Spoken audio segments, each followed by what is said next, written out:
What's up, YouTube? Today we're going to do a review on a set of Super Shox. They're going on a Dyna. It happens to be a Lowrider S model. These shocks are going to be an awesome upgrade for your bike. This is how the box comes when you receive it. Made in the USA, which is number one, fucking awesome. Okay, this is the box. This is how they're going to come. I already took the leisure of installing the shocks because I couldn't wait. Kind of doing the review backwards, but I will go over everything. Do some visual walk-arounds once it's mounted to the bike, and I'll go over some key points about it. The box is individually sectioned, so the shocks go on either side. They're wrapped in bubble wrap. There's no chance of banging together, scratching them up. They're pretty solid in there, so that's not going to happen. What you get inside the box is you get your warranty card. Fill that out, send it right in.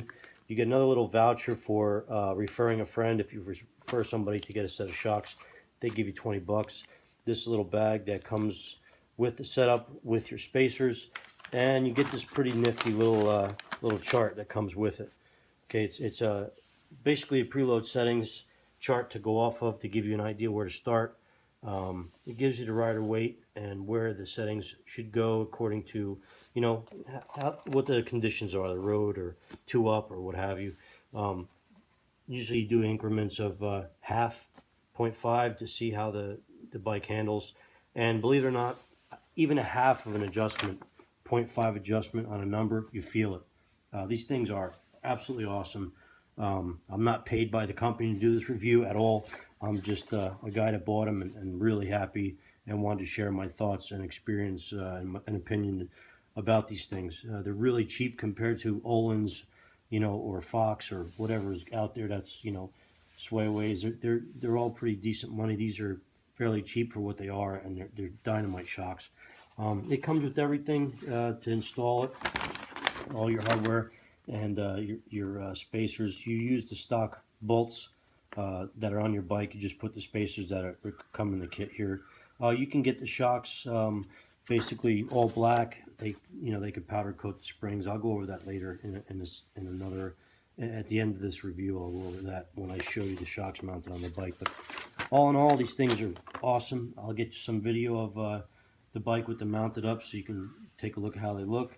And just real quick, these are the stock Lowrider S shocks.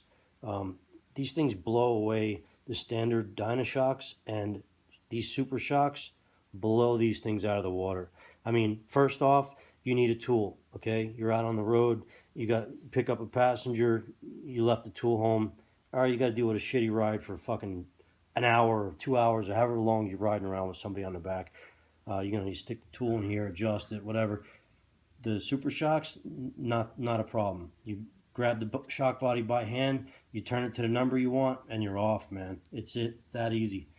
These things, you don't want them.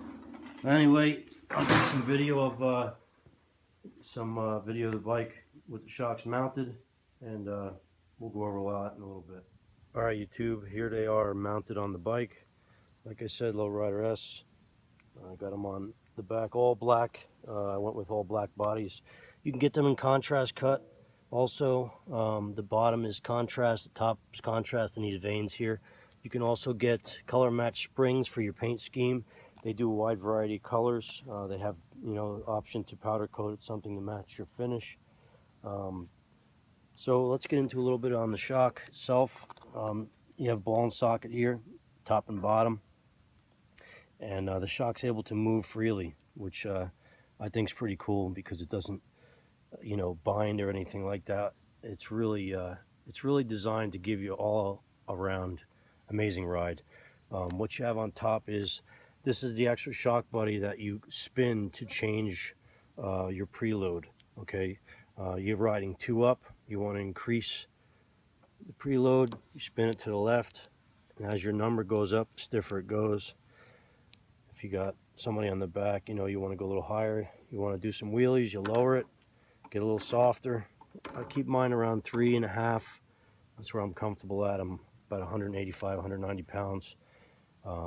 So, depending on your weight, depending on your riding habits, depending on the road surface, you can dial these things in any way you want. They're really killer shocks. and they're not that expensive. I believe they're in the upper 600 range. You know, you got some shipping in there, but it's well worth it. These things are dynamite, man. I absolutely love them. And what I found out is that basically once you get these on your bike, then you realize how shitty your front suspension is. And even on the S model, it made a difference. Like I have the cartridge drop-ins on this bike from the factory, and these things soak up the bumps so good that you actually just feel the front moving. And you're in the seat and you don't feel the bumps in your ass, but you feel the front of the bike dipping. And now I really want to upgrade the front, so I'm gonna have to do something about that. But I absolutely love these things. Super Shox, once again. You guys got to get yourself some. Call Purpose Built Motorcycles and they'll hook you up, man. These things are dynamite. Get your hands on some.